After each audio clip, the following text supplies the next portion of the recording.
하나님의 뜻은 거룩함이라는 제목으로 우리 말씀을 묵상하도록 하겠습니다.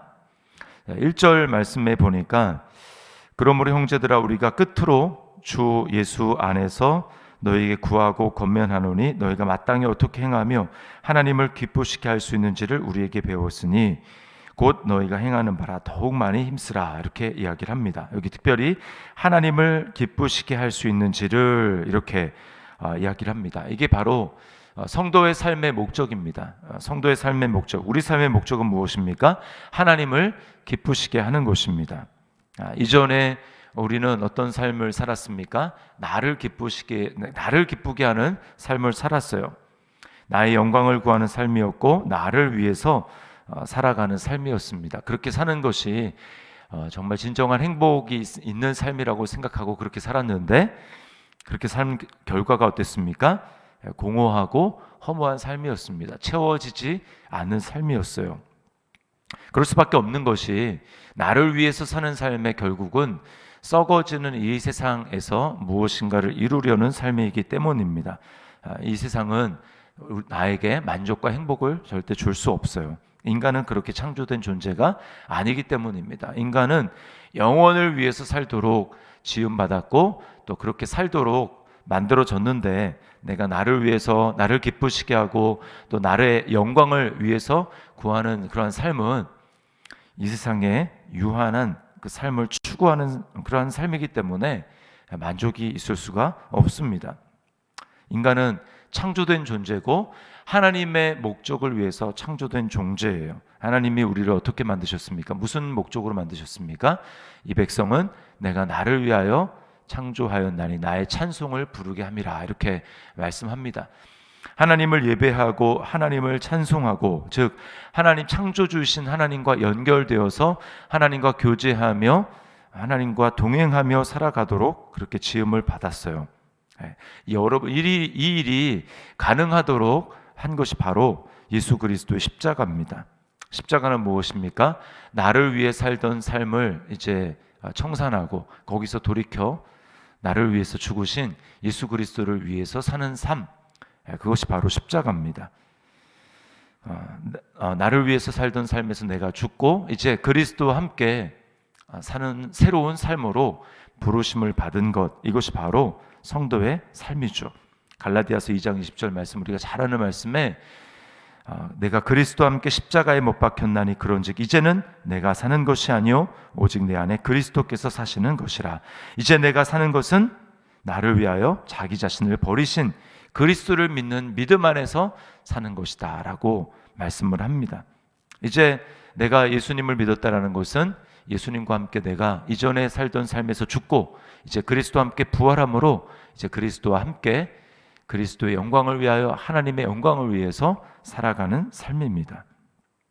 자, 이런 삶은 지금 내가 예수님을 믿고 거듭난 삶이라고 할지라도 지금 현재 내가 살아가고 있는 삶에 적당히 만족하며 살아가는 삶이 아닙니다. 이것은 힘쓰는 열심으로, 하나님을 향한 힘쓰는 열심으로 그렇게 나타나는 삶이에요. 그래서 4장 1절에 뭐라고 얘기를 합니까? 더욱 많이 힘쓰라, 이렇게 얘기하죠. 더욱 많이 힘쓰라. 자, 적용 질문입니다. 내 삶은 나를 기쁘게 하는 삶입니까? 하나님을 기쁘게 하는 삶입니까? 나의 유익을 구하는 삶입니까? 아니면 주와 복음을 위하여, 그러한 유익을 위하여 살아가는 삶입니까? 하나님을 기쁘게 하는 삶을 위해서 더욱 많이 힘쓰고 있습니까? 자, 두 번째는 오늘 하나님을 기쁘시게 하는 삶의 구체적인 그 삶이 무엇인지 우리에게 얘기합니다. 3절 말씀에 보니까 하나님의 뜻은 이것이니 너희의 거룩함이라, 곧 음란을 버리고. 하나님의 우리를 위한 삶은 거룩함입니다. 거룩함. 그 거룩함은 특별히 우리가 사는 이 세대에 대해서 그 세대와 다르게 사는 삶입니다. 그 세대가 다 세상의 풍속을 따르고 사람들이 아예 이쯤은 괜찮아 라고 생각하고 그렇게 유행을 쫓아 사는 삶에서 떠나는 삶이에요. 특별히 데살로니카는 어떤 도시냐면 매우 음란한 도시였습니다. 그래서 뭐라고 얘기합니까? 그 거룩인데 음란을 버리는 것이다 라고 이야기를 합니다. 특별히 음란을 버린다라는 것이 이 데살로니가 그 지역 가운데 어떤 모습으로 나타나는가? 4절에 보니까 각각 거룩함과 존귀함으로 자기의 아내에 대할 줄을 알고 이렇게 이야기를 합니다. 거기 이제 자기 아내라고 하는 말에 이렇게 번호가 되어 있죠. 난회주에 뭐라고 되어 있습니까?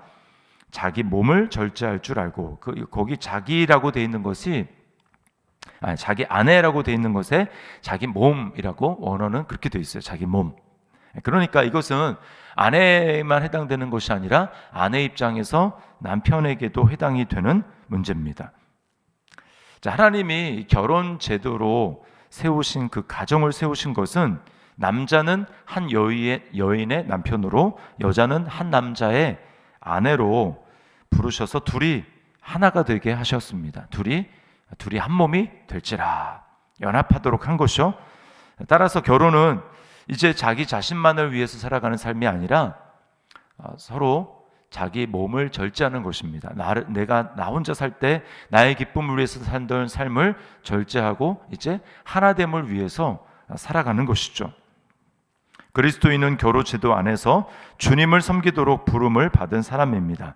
남편은 아내 대하기를 예수님을 생각하면서 그리스도께서 교회를 위해서 자기의 몸을 내어주신 것처럼, 자기 생명을 내어주신 것처럼 남편은 아내를 사랑해야 합니다. 아내는 어떻습니까? 남편을 대하되 교회가 그리스도에게 복종하듯, 절대적으로 복종하듯 남편을 그리스도 안에서 복종해야 된다, 순종해야 된다라고 이야기합니다. 결국 무엇입니까? 그것을 통해서 결국은 주님을 섬기는 거예요. 남편은 아내 사랑함을 통해서 주님을 섬기는 것이고, 아내는 남편에게 복종함을 통해서 주님께 복종함을 배우는 것입니다. 그리스도 안에서 그렇게 하는 것이죠. 네, 그렇게 하는 것이야말로 행복한 가정을 이루는 것입니다. 그러나 당시에 이 데살로니가 교회가 속해 있던 이 데살로니가 지역 로마 문화는 어떻습니까? 너무나 음란했습니다. 결혼을 하더라도 자신의 성적인 욕심과 만족을 위해서 결혼을 했음에도 불구하고 다른 남자, 다른 여자 자유롭게 성관계를 하는 것이 일반적이었습니다. 오늘날도 마찬가지 아닙니까? 오늘날도 이 당시 로마 시대와 다를 바가 전혀 없습니다. 너무나 음란한 세대입니다. 자신의 성적인 쾌락, 성적인 만족을 위해서 무슨 일이든 할 수 있는 그런 세대죠. 어떻게 평생 한 남자와 사느냐, 어떻게 한 여자와 사느냐, 어떻게 그러한 지루한 삶을 살 수 있느냐, 다시 내 가슴을, 내 감정을 설레게 만드는 그런 사랑을 만났다, 이렇게 이야기하지 않습니까? 내 감정을 무시한 채로 지루한 이 결혼 생활을 지속하는 것, 이것은 아니다, 이렇게 말하는 것이 일반적입니다. 그러면서 이 결혼의 언약을 깨트리는 경우가 많이 있죠. 그럼 왜 이렇게 생각합니까? 참된 사랑을 알지 못하기 때문입니다. 너무나 감정에 충실한 것이 진정성 있는 삶이고 솔직한 삶이다. 자기 감정에 충실해야 된다, 이렇게 얘기를 하는 거죠. 여러분, 그러나 감정은 매우 자주 바뀌지 않습니까? 사랑은 감정이 아닙니다. 사랑은 감정이 아니에요. 사랑은 우리가 언약 안에서 그렇게 결단하고 의지적으로 행하는 것입니다. 오늘날 사람들은 사랑이라고 생각하는 것은 사랑이 아니라 성적인 욕심이고 탐욕입니다. 그래서 5절에 뭐라고 얘기합니까? 하나님을 모르는 이방인과 같이 세욕을 따르지 말고, 그렇게 행하는 삶은 세욕을 쫓는 삶이라는 거예요. 성적인 쾌락과 욕심을 따르는 삶이라는 것입니다. 6절에 이 일에 분수를 넘어서 형제를 해하지 말라, 이렇게 이야기를 하죠. 데살로니가 교회 안에 옛 구습을 따르는 사람들이 있었다라는 거예요. 세욕을 따르는 사람이 있었다라는 것입니다. 그래서 자신의 욕심이 지나쳐서 형제의 가정을, 음란을 행함으로 형제의 가정을 무너뜨리는 그런 일들이 있었다라는 거죠. 그렇게 해하지 말라. 이는 우리가 너에게 미리 말하고 증언한 것과 같이 이 모든 일에 주께서 신원하여 주십니다. 주님이 심판하신다라는 것입니다. 주님이 보복하시고 심판하신다라는 거예요. 8절에 이렇게 얘기합니다. 8절에 그러므로 저버리는 자는 사람을 저버림이 아니요 너희에게 그의 성령을 주신 하나님을 저버림이라. 뭘 저버립니까? 여기 7절 끝에 보면 거룩하게 하심이니 우리를 거룩하게 하시는 그 하나님의 명령과 부르심을 저버리는 것, 그것을 그래도 어떻게 그렇게 사냐, 요즘에 다 그렇게 살지 않는데, 사람들이 대부분 다 이렇게 사는데 라고 하면서 우리를 부르신 그 거룩의 명령을 저버리고 세상 사람들이 행하는 것과 똑같이 그렇게 살아가는 삶, 그렇게 사는 것, 그것은 뭡니까? 우리에게 성령을 주신 하나님을 저버립니다 라고 이야기를 합니다.